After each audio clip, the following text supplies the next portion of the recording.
Alhamdulillah, alhamdulillahilladzi 'allama bil qalam 'allama al-insana ma lam ya'lam. Asyhadu an la ilaha illallah wahdahu la syarika lah.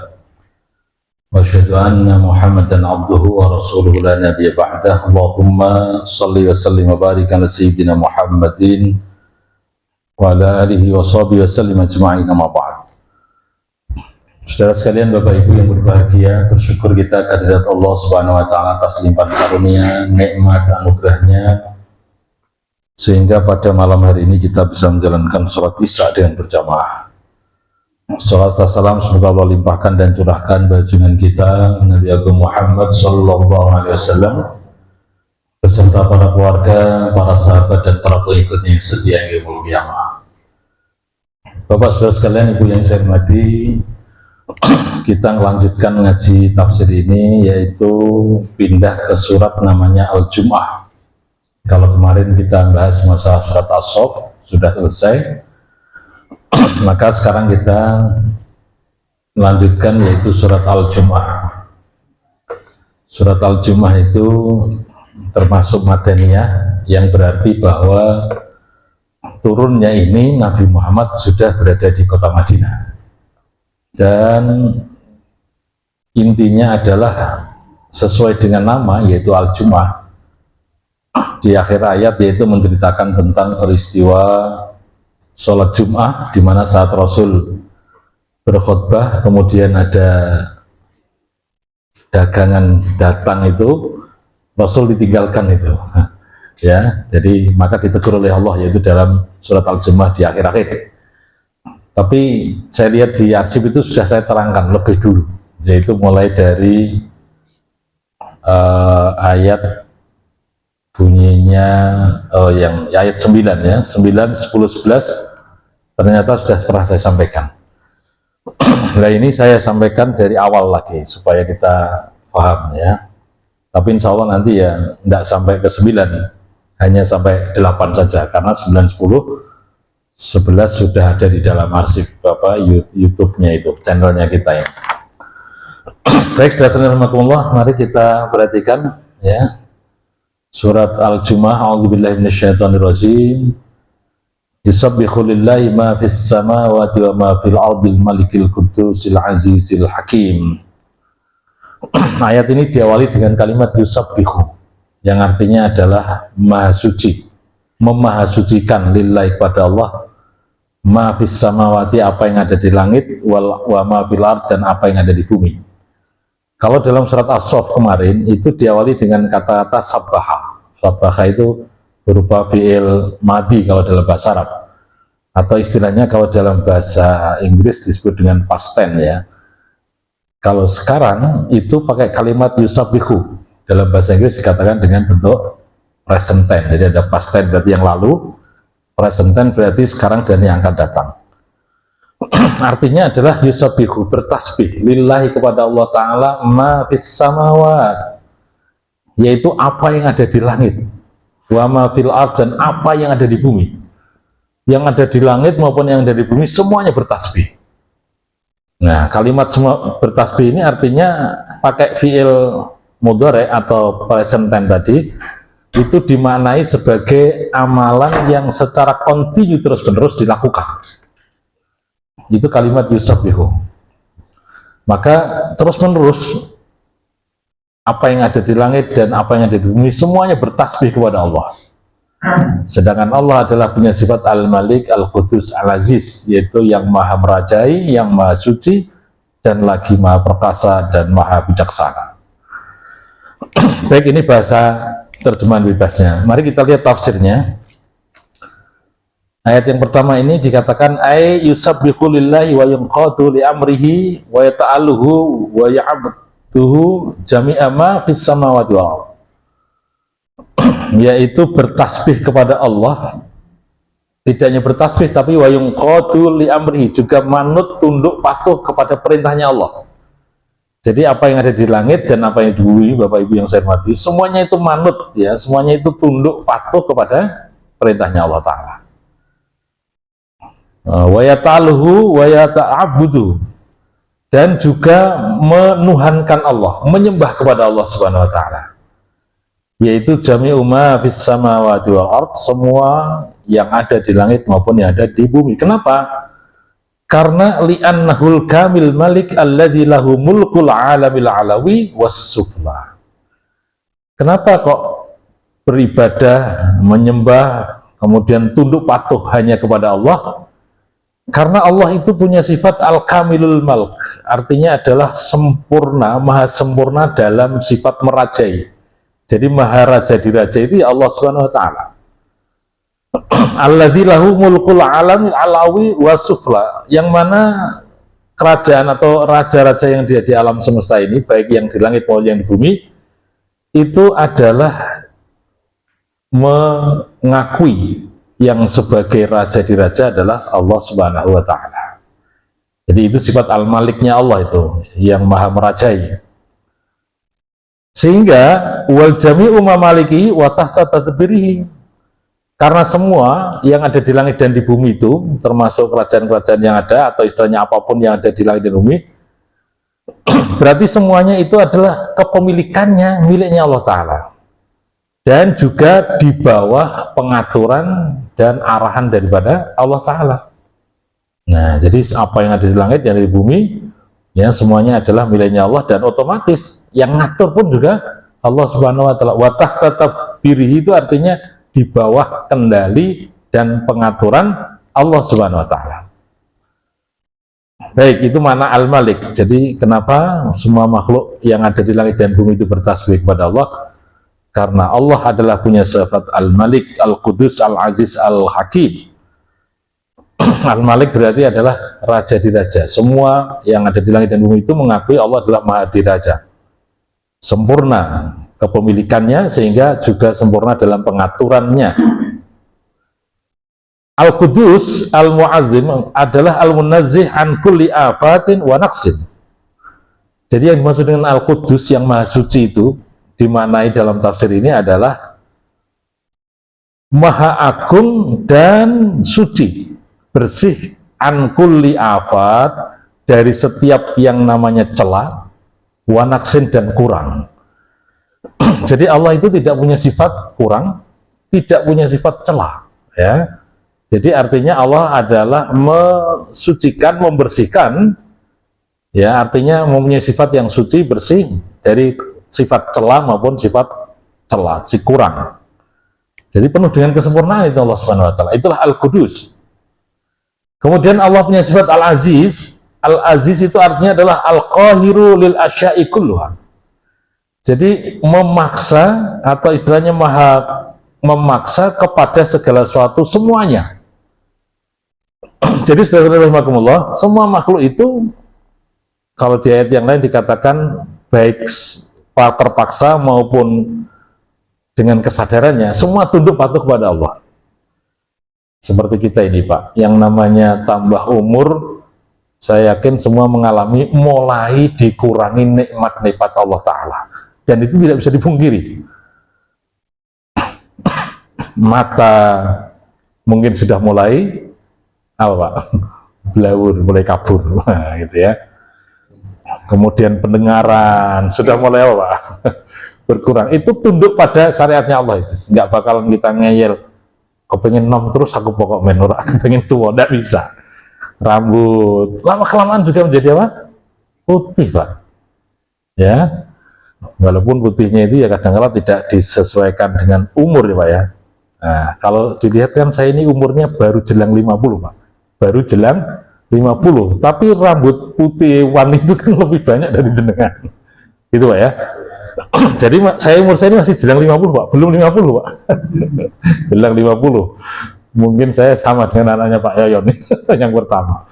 Jadi artinya masih jelang 50, tapi rambut putihnya itu, waduh, rambut yang atas juga putih, ini jenggotnya pun juga putih, kumisnya tak biarin munculnya juga putih itu.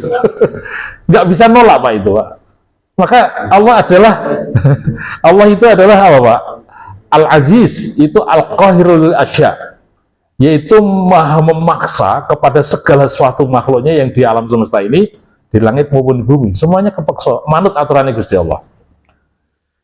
Jadi kalau misalnya ada orang tua tambah umurnya kemudian kok nggak sadar dengan mulai kekurangannya, itu berarti ya kebangetan. Nah, sadari apa? Harus banyak ibadah sama Allah Subhanahu wa Ta'ala, kan gitu ya. Ini bahasa mudahnya itu cedak baunya apa? Tanah ya Pak ya. Jadi kita harus sadar. Ya, semuanya tunduk patuh kepada Allah. Jadi nggak ada yang nolak. Nggak ada yang nolak. Termasuk yang namanya tumbuhan binatang yang ada di sekitar kita, semua manut tunduk sama aturannya Allah, Pak. Ya, manut tunduk dengan aturannya Allah Subhanahu wa Ta'ala. Bahkan kalau kita lihat yang namanya tumbuhan bunga-bunga yang di sekitar rumah kita ini, Pak, itu kita kadang-kadang juga menyaksikan sunnatullahnya bagi pepohonan atau tumbuhan atau bunga-bunga yang di sekitar kita yang kemudian disinari oleh Allah Ta'ala dengan mataharinya, itu kan tampak tumbuh apa Pak? Subur, bagus itu kan. Tapi ketika ada tanaman yang di sekitar kita kemudian kurang dari sinar matahari, kan nggak subur. Itu sunnatullahnya begitu, manut itu sama aturannya Allah Ta'ala. Baik, itu adalah disebut dengan Al-Aziz, adalah Al-Qahir lil asya'i kullah. Tapi indahnya ayat ini Pak, dalam surat Al-Jumu'ah ayat 1 ini, Allah mengatakan di sini adalah Al-Malik yang maha dari raja di raja. Allah adalah maha suci, Allah adalah maha perkasa, maha memaksa atas semua makhluknya ini. Tapi ditutup dengan kalimat Al-Hakim, artinya adalah yang maha bijaksana. Bijaksana dalam apa? Fi khalqihi wa amrihi. Bijaksana dalam penciptaan Allah maupun dalam perintah-perintahnya Allah Ta'ala. Contoh bijaksana Allah dalam perintah Allah, misalnya sholat Pak. Kita ini kalau sholat normal berarti ya 5 waktu dan tidak boleh diringkes. Tapi ketika kita bepergian jauh, kemudian kita ini memang tidak sempat untuk melaksanakan 5 waktu sesuai dengan aturan yang ada, maka boleh dijamak, bahkan boleh di apa Pak? Kosor. Ya, ini artinya Allah adalah Al-Hakim, Allah maha bijaksana Pak. Jadi Allah maha bijaksana, ini harus kita pahami. Sedangkan ciptaannya kemudian kok dikatakan bijaksana, itu Allah bijaksana dalam hal penciptaan. Contohnya apa? Yang pernah saya sampaikan, antara tubuh kita satu dengan yang lain, organ yang ada Pak, itu ternyata struktur tubuh tulang yang ada pun berbeda. Ini bijaksananya Allah. Telinga misalnya, kita diciptakan Allah, telinga ini pakai tulang Pak, rawan ya Pak ya, tulang lunak. Sementara kaki kita, tangan kita itu pakai tulang apa namanya? Tulang keras, tulang rangka.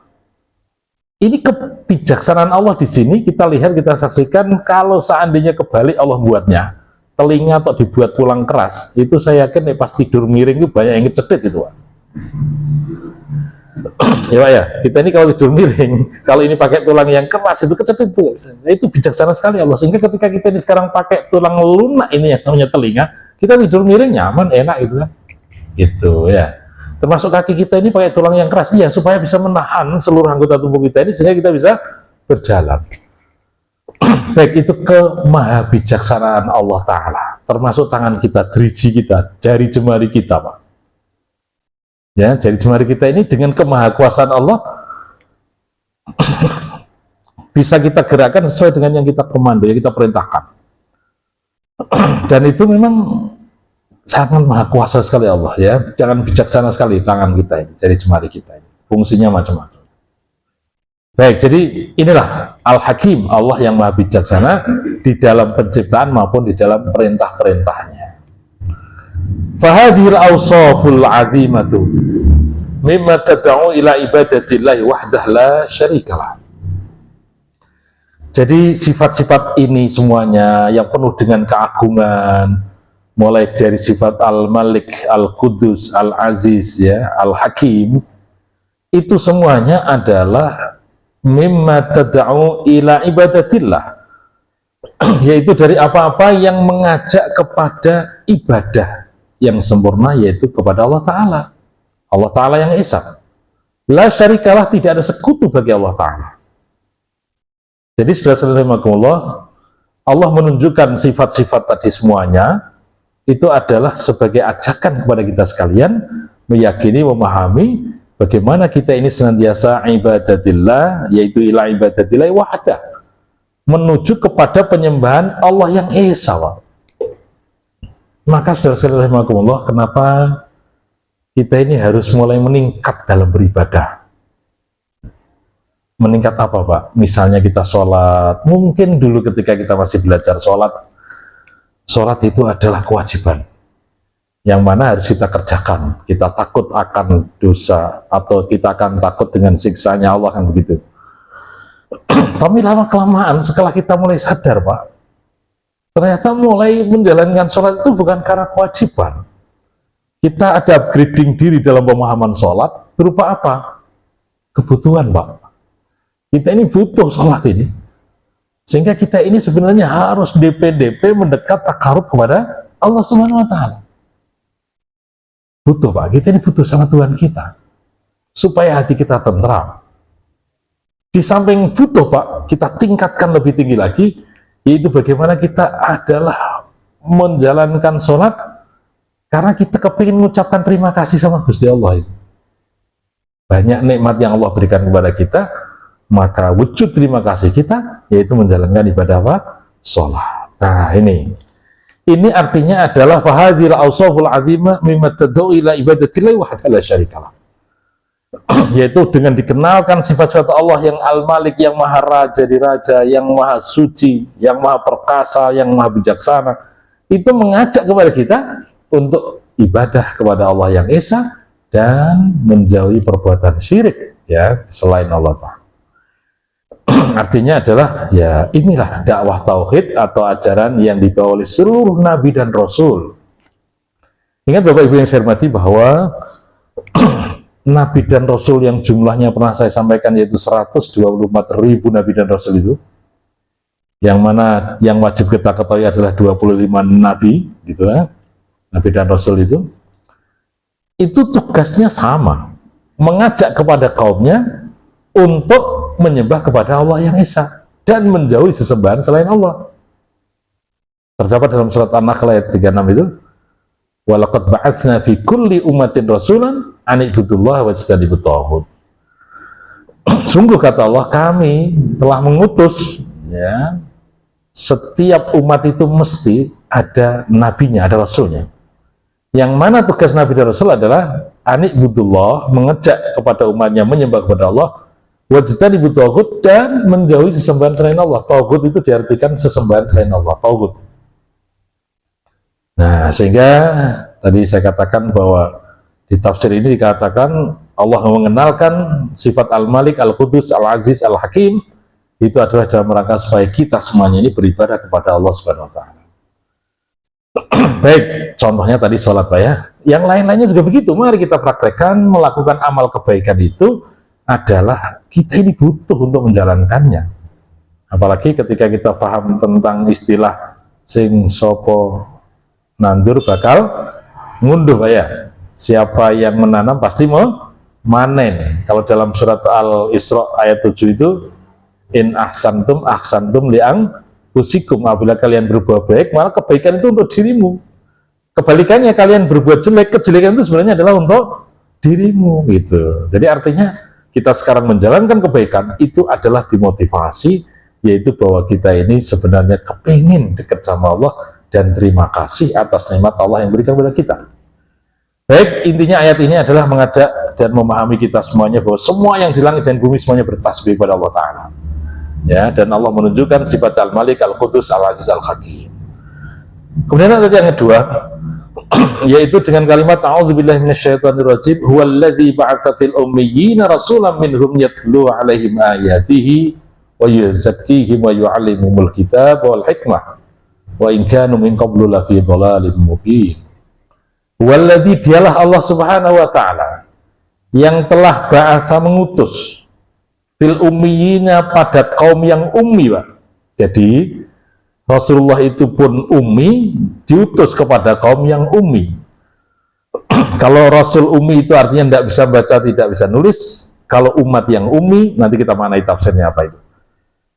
Yaitu masih orisinil, masa asli, masih belum terpengaruh oleh budaya-budaya yang dari luar. Nah, Rasul yang ummi ini diutus oleh Allah di kaum yang ummi, yaitu seorang Rasul tugasnya minhum yatlu alaihim ayatihi, senantiasa bagaimana Rasul itu membacakan ayat-ayat Allah Ta'ala kepada mereka, kepada kaum yang ummi. Wa yuzakihim, dan tugasnya Rasul yang kedua adalah mensucikan mereka. Wa yu'allimuhumul kitab wal hikmah, dan Rasul tugasnya juga mengajari mereka kaum yang ummi ini, yaitu kitab dan hikmah. Hikmah di sini artinya adalah sunnah Rasulullah. Jadi Rasul ngajari Al-Quran, kitabnya, dan Al-Hikmah adalah sunnahnya Rasulullah SAW.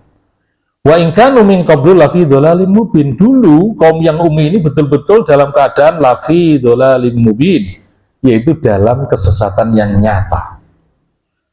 Baik, mari kita perhatikan Pak. Ternyata di sini dikatakan bahwa Rasul itu adalah seorang yang ummi, diturunkan kepada kaum yang ummi, tugasnya ada 3, yaitu tugas tilawah, tazkiyah, dan ta'limah. Mari kita baca tafsirnya, yaitu maksudnya di sini adalah al-muradu bil ummiyin alladzina la kitaba indahum wala athara risalati.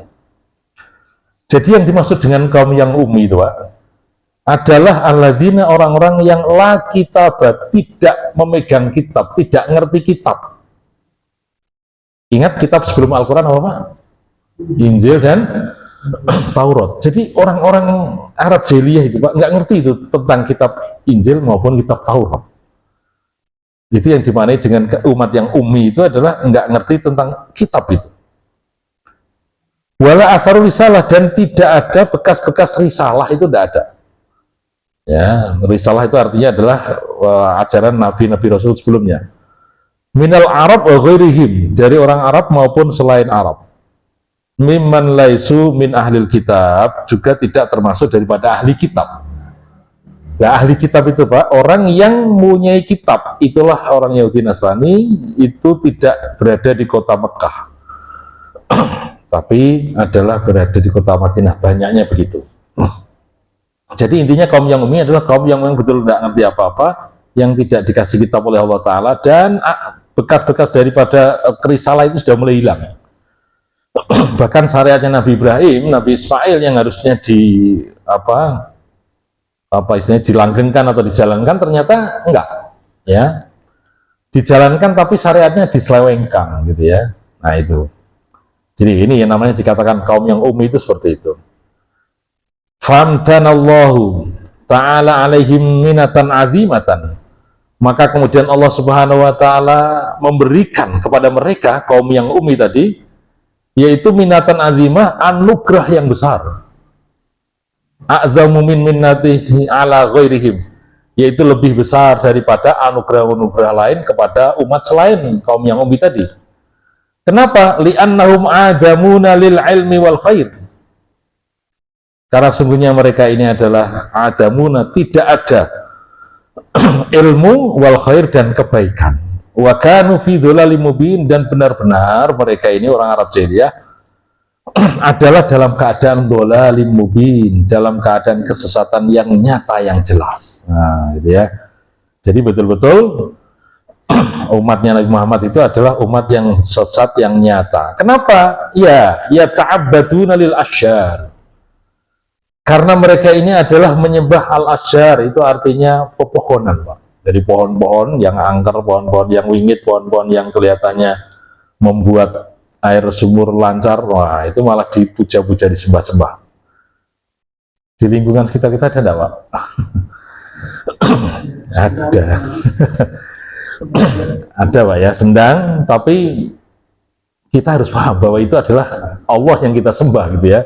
Jangan sampai memuja kepada yang ada di sendang itu, apalagi kelihatan aneh. Iya ya, ini kok airnya ngalir terus ya, padahal secara logika kita betul, di situ pepohonannya masih rindang, gitu ya, masih banyak, sehingga kemudian Allah turunkan yang namanya air di situ, yaitu sumber yang namanya sendang.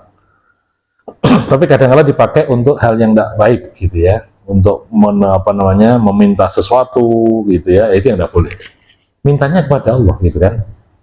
Baik, jadi di sini dikatakan bahwa orang Arab jahiliyah itu mereka dulu itu ya ta'abbaduna lil asyar. Mereka ini saat itu menyembah yang namanya pepohonan. wal asnam, dan juga menyembah patung-patung, ya, wal ahjar, dan juga menyembah batu-batu, Pak, hijrun hajar, batu disembah, gitu ya. Kemudian wa yatakhallaquna bi akhlaqis sibail dhariyah, yaqulu qawiyyin, ya, yaqulu qawiyuhum dha'ifahum, yaqulu qawiyuhum dha'ifahum. Akhlak mereka, tingkah laku mereka itu seperti tingkah lakunya as-siba'ud dhariyah, yaitu binatang buas yang memangsa, Pak. Wah, itu kan ngeri itu, Pak.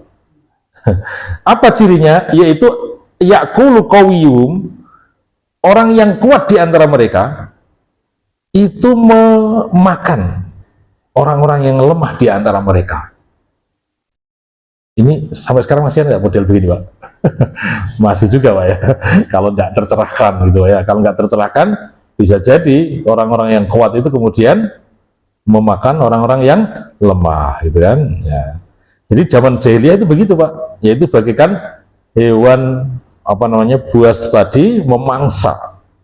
Yaitu terbukti yaqulu qawiyum, yang orang kuat itu memakan orang-orang yang lemah. Waqad kanu fi ghaiyatil jahl bi ulumil anbiya, dan sungguh mereka ini orang-orang yang disebut dengan kaum yang ummi tadi itu di atas puncaknya kebodohan, yaitu apa? Bi ulumil anbiya, dengan ilmu-ilmunya para nabi dan para rasul. Jadi betul-betul jahiliyah. Tapi ingat hadirin rahimakumullah, jahiliyah itu bukan berarti mereka bodoh dari sisi intelektual, enggak, mereka pintar, Pak.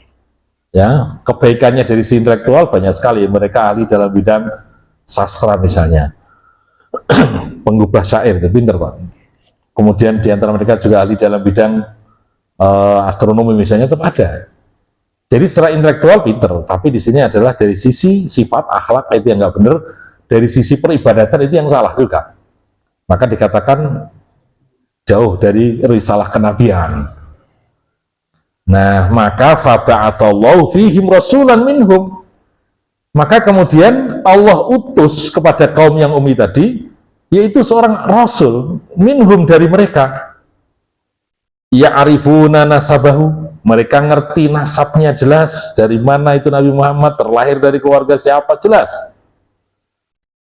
Ya, wa ausafahu, dan sifat-sifatnya kayak apa itu mereka pun tahu, bahwa rasul itu adalah punya sifat-sifat yang al-jamilah, yang indah, yang bagus, wasidqihi, dan jujur, itu Rasulullah SAW. Jadi hadirin rahimakumullah, Nabi Muhammad itu diutus di suatu kaum yang mana asal muasalnya Nabi Muhammad ya dari kaum tersebut. Makanya kalau kita ini dalam kitab Al-Barzanji yang kita baca itu, laqad ja'akum rasulun min anfusikum azizun 'alaihi ma anittum harisun 'alaikum bil mu'minina raufur rahim. Laqad ja'akum, sungguh telah datang kepada kalian semuanya, yaitu Rasul Allah Ta'ala. Laqad ja'akum rasulun min anfusikum, dari diri kalian. Jadi Nabi Muhammad itu adalah diutus dari kaum, ya, atau dari keluarga yang berasal dari kaum mereka.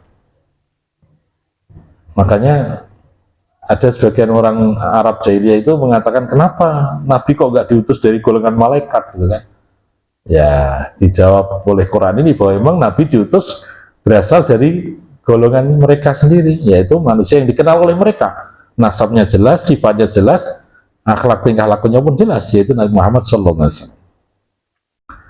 Baik, maka hadirin rahimakumullah, setelah Nabi dijelaskan tugasnya untuk kaum yang ummi, sekarang dirinci lagi oleh Allah Ta'ala. Tugas Nabi Muhammad itu adalah yatslu alaihim ayatihi, membacakan untuk mereka, kaum yang ummi tadi, yaitu ayatihi, ayat-ayat Allah Ta'ala. Ayat-ayat yang apa? Yaitu al-qati'atul mujibatul imani wal yakin. Ayat-ayat Allah Ta'ala yang dalilnya itu benar, qati', yang mewajibkan atau yang mengharuskan, mengajak kepada lil iman, kepada keimanan, wal yakin, dan keyakinan. Nah, jadi artinya adalah proses tilawah, ini namanya Pak kalau dalam bahasa pendidikan itu. Jadi artinya Nabi diutus oleh Allah untuk mengajak kepada kaumnya, memproses kaumnya semuanya untuk proses tilawah, yaitu membacakan ayat Allah Ta'ala, yaitu mengajak kepada keimanan dan keyakinan yang benar adanya Allah Subhanahu Wa Ta'ala. Ini tugas yang pertama, yaitu tugas tilawah, mengajak kepada kaumnya untuk bertauhid yang benar, mengajak kepada kaumnya untuk mempunyai keyakinan yang benar, tidak menyembah patung, tidak menyembah pepohonan, ya, tidak menyembah bebatuan, tidak berakhlak sebagaimana binatang buas tadi, tapi betul-betul mempunyai keyakinan yang benar, orang yang beriman benar, mempunyai akhlak yang mulia, akhlakul karimah. Inilah kenapa Nabi kita Muhammad SAW diutus itu adalah innama bu'itsu liutammima makarimal akhlak. Sesungguhnya aku ini, kata Rasulullah, tidak diutus di muka bumi ini kecuali dalam rangka untuk menyempurnakan akhlak umat manusia. Baik, ini tugas Nabi yang pertama, yaitu memproses kaumnya dengan istilah proses tilawah, mengajak kaumnya untuk meyakini kepada Allah yang Esa yang benar dan mempunyai kepribadian yang akhlak karimah, yang mulia. Yang kedua, Pak, tugasnya adalah wayuzakihim, yaitu bagaimana mensucikan kaumnya ini supaya hatinya bersih, pikirannya baik, otomatis jiwanya pun jernih. Ini tugas Rasul yang kedua, yang disebut dengan proses tazkiyatun nufus, ya. Kenapa? Karena bi'ayyakhutuhum alal akhlaqil fadilati. Karena Rasul itu tugasnya adalah mendorong, memotivasi, memberikan semangat kepada mereka, kaum yang ummi tadi, yaitu alal akhlaqil fadilah, menuju kepada akhlak yang penuh dengan keutamaan. Jadi hadirin rahimakumullah, Islam yang diperagakan oleh Nabi kita Muhammad SAW betul-betul mempraktekkan adalah manusia yang berakhlak mulia. Maka ketika baginda Rasul sudah wafat, sudah meninggal dunia, saat itu kemudian saya teringat Ibunda Aisyah ditanya, ya Ibunda Aisyah, Rasul ini akhlaknya kayak apa? Yaitu kana khuluqul Quran. Akhlaknya Rasul itu adalah akhlak Al-Quran. Ya, akhlaknya Rasul adalah akhlak Al-Quran. Artinya apa? Al-Quran itu adalah masih sifatnya nilai-nilai praktek yang diwujudkan dalam kehidupan manusia yang di bumi, yaitulah Rasulullah. Makanya Rasul itu ya Quran berjalan. Apa yang dilakukan oleh Rasul sesuai dengan wahyu Allah Al-Quranul Karim. Maka di sini dikatakan bahwa tugasnya Rasul adalah mensucikan kaumnya, ya, supaya jiwanya jernih, pikirannya pun suci, gitu ya, batinnya pun menjadi batin yang betul-betul tercerahkan, yaitu terwujudkan nanti alal akhlakil fadilah. Jadi yang namanya hatinya bersih, pikirannya baik, jiwanya pun juga ikut jernih, itu nanti akan tercermin buahnya adalah berupa akhlak fadilah, akhlakul karimah, yaitu akhlak mahmudah, akhlak yang penuh dengan kemuliaan. Dan juga Rasulullah itu wayafsiluha lahum, memberikan penjelasan yang rinci tentang akhlak atau perilaku yang baik itu Rasul nyuntui, Pak. Ya, betul-betul bagaimana baik itu. Contohnya misalnya Bapak, hadirin rahimakumullah, dalam sebuah hadis dikatakan iman itu ternyata tidak hanya sekedar di hati, iman tidak hanya sekedar di lesan, tapi iman juga diwujudkan dalam perbuatan. Sehingga dalam sebuah hadis dikatakan orang yang beriman kepada Allah dan hari akhir, man kana yu'minu billah wal amana billahi wal yaumil akhir, ya, fal yukrim dhaifahu, kata Rasulullah. Rasulullah ngajari kepada kita, Pak, barang siapa yang beriman kepada Allah dan hari akhir, maka hendaklah memuliakan tamunya. Nah, ini praktek amaliyah Rasulullah itu yang harus kita contoh begini. Kemudian yang kedua kata Rasulullah, man kana yu'minu billahi wal yaumil akhir, barang siapa beriman kepada Allah dan hari akhir, maka fal yukrim jaro, hendaklah berbuat baik, memuliakan kepada tetangganya, Pak. Nah, ini kalau nggak syariatnya Rasulullah yang ilhami oleh inspirasi Al-Quranul Karim, tidak bisa, Pak. Ini ajaran Islam, dan itu yang harus kita contoh. Kemudian yang terakhir, Pak, kata Rasulullah, man kana yu'minu billahi wal yaumil akhir fal yaqul khairan aw liyasmut. Barang siapa yang beriman kepada Allah dan hari akhir, maka hendaklah berkata-kata yang baik. Kalau nggak bisa berkata baik, berarti apa? Lebih baik diem. Makanya Pak Haji Nabiullah, kita ini kadang-kala sekarang ikut grup-grup WhatsApp itu, Pak, ya. Wah, ini kadang-kala kita ini ikut hanyut itu dengan suasana yang dibicarakan. Nah, menurut saya, seperti saya lakukan itu, saya walaupun ikut grup macam-macam itu, lebih baik apa, Pak? Fal yaqul khairan au liyasmut, ya, lebih baik kita berkata yang baik dan lebih baik apa? Diem. Kita karena nggak ngerti, nggak sesuai dengan bidangnya, misalnya begitu. Baik, hadirin rahimakumullah, inilah syariat Rasulullah, yaitu tugas yang kedua, mensucikan kaumnya supaya hatinya jernih, bersih semuanya, sehingga nanti kembali kepada Allah itu sesuai dengan yang difirmankan. Apa itu? Disebut dengan kalimat sering diucapkan Pak Mudin, itu apa itu? Ya ayyatuhal mutmainnah, wahai orang yang punya, ya ayyatuhan nafsul mutmainnah, wahai orang yang punya jiwa yang tenang. Irji'i ila rabbiki radiyatan mardiyah, kembalilah engkau kepada Tuhanmu dalam keadaan diridhoi. Wadkhuli ibadi, maka masuklah engkau menjadi hambaku. Wadkhuli jannati, dan masuklah engkau di dalam surgaku. Indah, Pak. Jadi kalau kita ikut ajakannya Rasulullah ini, Pak, dibersihkan oleh Allah Ta'ala, ya, wa yuzakihim itu, kemudian kita disebut oleh Allah dengan ya ayyatuhan nafsul mutmainnah, wahai orang yang mempunyai jiwa yang tenang, wahai orang yang mempunyai jiwa yang menyejukkan, itu kan? Nah, ini sebutan yang indah. Ini tugas Rasulullah yang kedua, yaitu yuzakihim, mensucikan kaumnya. Ya, di samping mencontohkan akhlak yang mulia, yuzuruhum anil akhlaqil radhilah, dan mencegah mereka, kaumnya ini, dari akhlak yang hina, dari tingkah laku yang jelek, dari perbuatan yang tidak baik. Itulah Rasulullah, tugasnya yang kedua, mensucikan kepada kaumnya supaya mempunyai akhlak yang baik dan meninggalkan perbuatan yang tidak baik. Jamaah sekalian rahimakumullah, ayat berikutnya adalah wa yu'allimuhumul kitab wal hikmah. Ini yang ketiga. Tugas yang ketiga Rasulullah itu adalah mengajarkan kepada mereka Alkitab, yaitu Al-Quran, wal hikmah, dan sunnah-sunnah Rasulullah SAW. Jadi tugasnya Rasul itu menyampaikan isi Al-Quran dan menyampaikan bagaimana sunnah kebiasaannya Rasul itu kayak apa, itu yang dicontohkan untuk kita sekalian. Jadi kalau kita lihat sifat yang dimiliki oleh para Rasul, itu kan harus punya 4 sifat wajib, Pak, ya, bagi mereka. Apa itu? Yang pertama adalah sidik, yang kedua apa? Amanah, kemudian apa yang ketiga? Fatonah, kemudian apa lagi? Tabligh, ya, Pak, ya. Ini harus dimiliki oleh Nabi itu, oleh Rasul. Sidik, jujur, berkata selalu benar, dan amanah, dapat dipercaya. Kemudian fatonah, cerdas. Jadi seorang Nabi itu cerdas, walaupun Nabi itu nggak bisa baca, nggak bisa nulis, tapi karena Nabi dan Rasul punya sifat fatonah, cerdas. Kemudian tabligh itu artinya menyampaikan.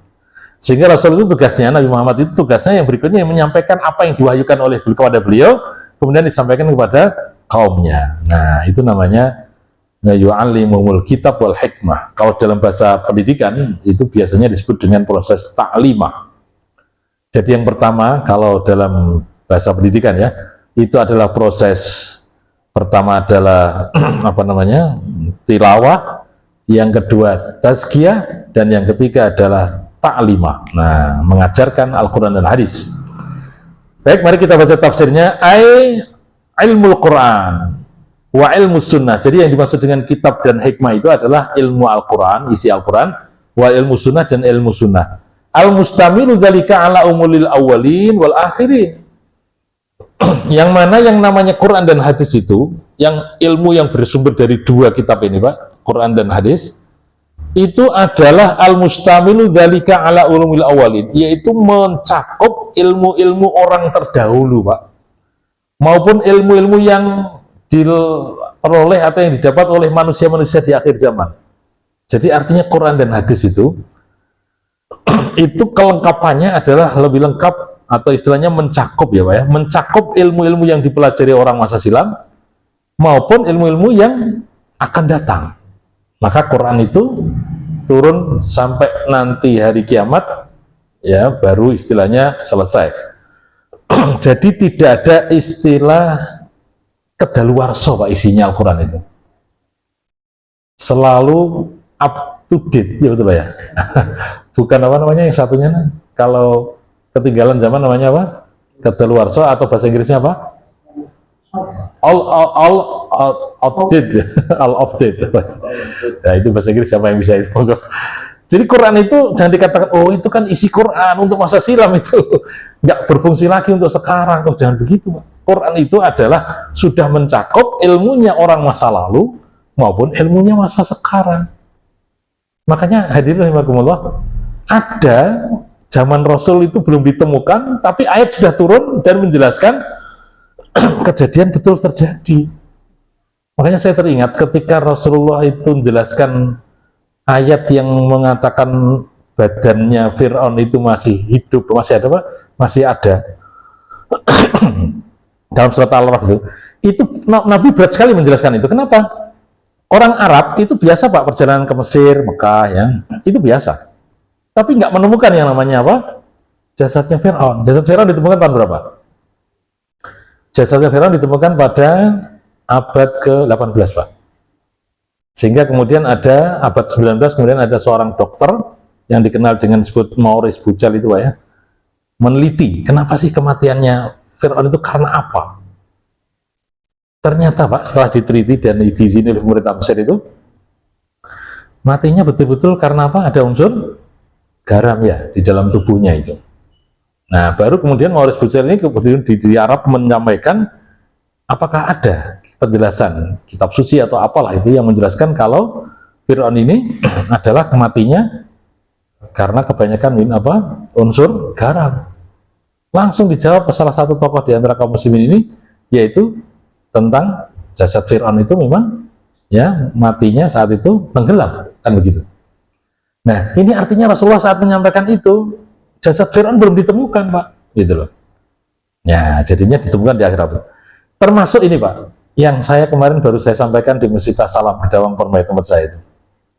Ayat yang menyatakan dalam surat Ar-Rahman ya, Marajal Bahraini yaltaqiyan. Jadi ya, pertemuan antara dua bahar, dua apa Pak?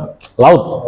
Yang separuh di sebelah sini itu tawar, yang sebelah sini adalah asin Pak. Seperti ada barzakh. Barzakh itu artinya seperti ada pembatas Pak. Dan nggak bisa bersatu. Silakan nanti dicari di YouTube itu. Ya, di dekat apa? Selat Gibraltar ya, Jabal Tariq gitu. Jadi yang sebelah sini adalah tawar, yang sebelah sini adalah asin. Dan nggak bisa bercampur itu Pak. Kalau saya baca di tafsir yang sebelumnya, sebelum ditemukan ini Pak ya, itu maksud ayat tersebut yaitu pertemuan antara sungai masuk ke muara ke laut. Jadi sungai ini adalah yang tawar, yang sini adalah laut, kan begitu Pak, tafsir masa lalu. Tapi tafsir yang model sekarang kan enggak Pak. Tafsir sekarang apa? Ya betul-betul ada di lautan itu pisah. Di sini ada apa namanya? Tawar. Nah, termasuk ada lagi Pak. Itu surat An-Nur ayat 40 atau berapa itu? Bahwa di lautan itu ketika tangan itu dimasukkan, laut paling dalam Pak ya, itu mata itu nggak bisa melihat Pak, tangan kita itu. Oh gitu ya. Itu ada Pak di dalam Al-Quran ini. Kemudian ada lagi yang menjelaskan bahwa orang yang naik ke atas, orang kafir itu, karena kekafirannya, itu bagaikan orang yang naik ke angkasa, yasu'adu fis sama, gitu kan, kemudian sesak napasnya Pak. Itu kan sangat ilmiah sekali. Dulu zaman Rasul dan sahabat nggak sampai mikir masalah seperti ini Pak. Yang penting percaya, yakin gitu aja. Tapi orang sekarang kan baru tahu bahwa orang kalau sudah naik terus ke atas, lama-kelamaan oksigennya Pak kurang, gitu loh Pak. Ini saya katakan Quran itu adalah dikatakan oleh tafsirnya yaitu al-mustamilu dzalika ala ulumil awwalin wal akhirin. Quran dan sunnah itu adalah sudah mencakup ilmunya orang-orang dulu dan ilmu orang-orang yang terakhir Pak. Subhanallah, itu loh Pak Quran Pak ya. Fakanu ba'da hadat ta'lim wa tazkiyah minhu a'lamul khulqi bal kanu a'immatu ahlul ilmi waddin. Jadi mereka semuanya itu kalau sudah menguasai ilmu ta'lim tadi, pendidikan pelajaran yang baik tentang Quran dan Sunnah, wa tazkiyah dan mensucikan dirinya, maka akan mempunyai a'lamul khuluq, yaitu begitu indahnya akhlaknya, kemuliaannya itu. Balkanu a'immatu ahlul ilmi, bahkan boleh jadi dikatakan dia ini adalah pemimpinnya orang-orang yang berilmu waddin dan agama. Makanya Bapak Ibu hadirin rahimakumullah, kita lihat setelah Rasulullah, kemudian Bani Umayyah, Bani Abbasiyah, kemudian sampai orang-orang abad sekarang itu, saya lihat para sarjana muslim itu adalah mempunyai keilmuan yang betul-betul lengkap Pak. Yang pertama menghafal Quran hadis dan isinya begitu Pak ya. yang berikutnya baru menguasai ilmu sesuai dengan bidangnya. Seperti yang kita kenal bapak sejarah dunia, namanya Ibnu Khaldun. Kemudian bapak kedokteran dunia, siapa namanya Pak? Ibnu Sina. Ibnu Sina itu aslinya kan Avisin, Pak ya. Padahal itu Ibnu Sina itu. Kalau kita lihat di ilmu-ilmu kedokteran itu, ada kitab namanya Kuliyatul Atib, itu karyanya Ibnu Sina, orang Islam. Beliau ini menguasai Quran hadis, hafal Quran hadis dia, dan kemudian baru menekuni tentang struktur anatomi tubuh, jadi dia bawa kedokteran itu, Pak. Dan diakui oleh orang Eropa, orang Barat, maka dikenal dengan Avisin, jadi aslinya Ibnu Sina. Ibnu Rus misalnya, yang sampai kita lihatnya pernah dikaji Pak Rois di sini, namanya itu Bidayatul Mujtahid. Terus ada lagi karya-karya beliau yang betul-betul membuka cakrawala pengetahuan ilmu daripada orang Eropa. Dulu di abad pertengahan, Pak, Eropa itu kan tenggelam dalam apa istilahnya ketertinggalannya. Tapi kemudian ada karya-karya dari kaum muslimin ini yang kemudian membuka cakrawala keilmuannya mereka, yang mana gereja tidak menguasai ya saat itu. Kemudian apa para intelektual ini benar bangkit. Jadi itu diinspirasi oleh Quran dan hadis. Makanya di dalam tafsirnya dikatakan bahwa kalau sudah menguasai ta'lim dan tazkiyah pensucian diri tadi, orang ini akan punya akhlak yang mulia, bahkan menjadi pemimpinnya orang yang berilmu dan beragama. Wa akmalul khuluqi akhlaqan. Ya, dan juga sempurna itu akhlaknya. Ya, itulah orang yang menguasai. Wa hudu ghairum, dan kemudian wa aksanuhum hadiyan, dan paling bagus itu petunjuknya. Yang senantiasa ihtadu bi anfusihim, memberikan hidayah petunjuk kepada diri mereka, wa hudu ghairihim, dan memberikan hidayah kepada selain mereka. Waudu ghairahum, ya, dan juga memberikan hidayah kepada selain mereka. Fasaru aimatil muhtadin, maka jadilah mereka itu adalah pemimpinnya orang-orang yang mendapatkan hidayah. Wa tatul mu'minin, yaitu hidayahnya orang-orang yang beriman. Hadirin rahimakumullah, maka bersyukur kita kepada Allah Subhanahu wa taala di mana diri kita ini kebetulan dan memang betul-betul atas hidayahnya Allah kita menjadi umatnya baginda Rasul Muhammad Sallallahu Alaihi Wasallam yang ditinggali oleh beliau, yaitu dua hal yang sangat berharga yang namanya Quran dan hadis. Ini menjadi pedoman hidup kita, dan insya Allah kita akan terbimbing menuju manusia yang bahagia dunia dan akhirat. Amin Allahumma amin. Baik, Bapak sekalian hormati, saya kira sampai situ kajian kita pada petang malam hari ini. Nanti kita lanjutkan di pertemuan yang datang untuk ayat yang berikutnya. Ya, ini baru sampai ayat yang ke-4 ya, 3-4. Insya Allah nanti kita lanjut sampai ke ayat 8 ya. Terima kasih, kurang lebihnya minta maaf. Billahi taufiq wal hidayah. Assalamualaikum warahmatullahi wabarakatuh.